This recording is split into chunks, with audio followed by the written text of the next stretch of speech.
Hello po Ma'am Marilo. Ma'am Marilo, ito na po yung sewing machine natin. Ito po yung freebies ng ating sewing machine. At ito na rin po yung ating transformer.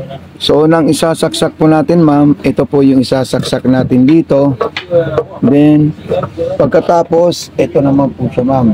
Sasaksak natin yan ma'am sa regular outlet natin yung wire ng ating sewing transformer. Tapos ito naman po, dito naman po siya ma'am.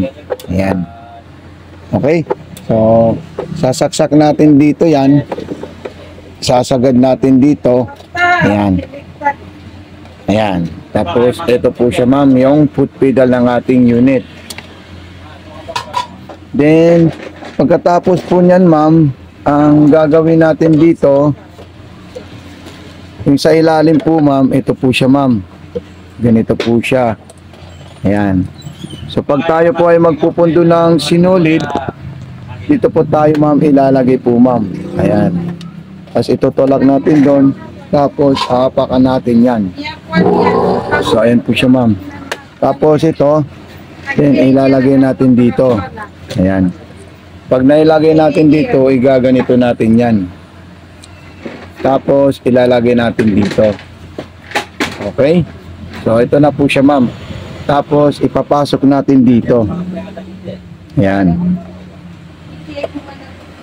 Tapos yan, pagkatapos naman po, maglalagay po tayo ng sinulid sa itaas. Ito po yung lagayan natin ng sinulid po ma'am. Okay? Tapos ito po yung sinulid natin ma'am, ilalagay natin dito. Ayan. Tapos ilalagay natin dito. Tapos sundan nyo lang po ma'am yung ano.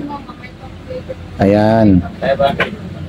Tapos dire-diretso po dito ma'am. Tapos dito na naman po. Tapos papasok nyo po siya doon ma'am sa butas ng karayom. Gaganito na natin siya ma'am. Ayan. Okay.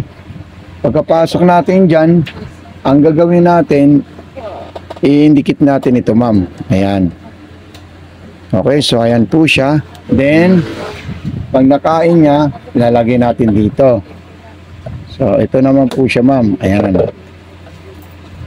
Tapos, ilalagay natin yung tela natin ma'am. So, nandito po yung mga ano natin ma'am, palatandaan ng mga design natin. Ayan, di ba?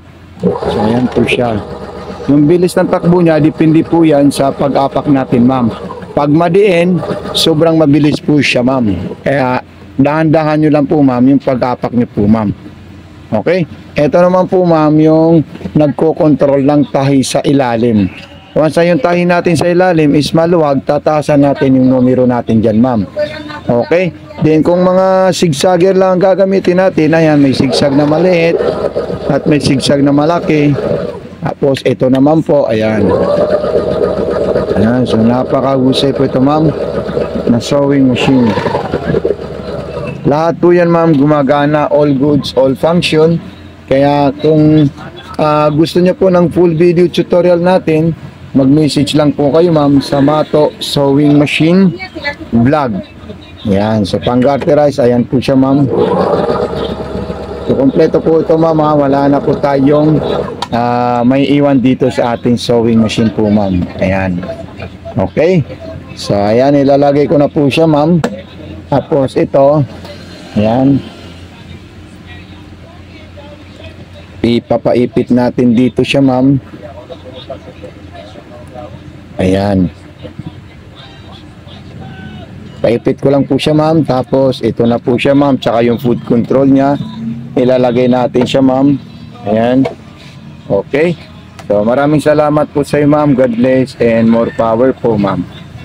Ma'am Marilu G. Asibid.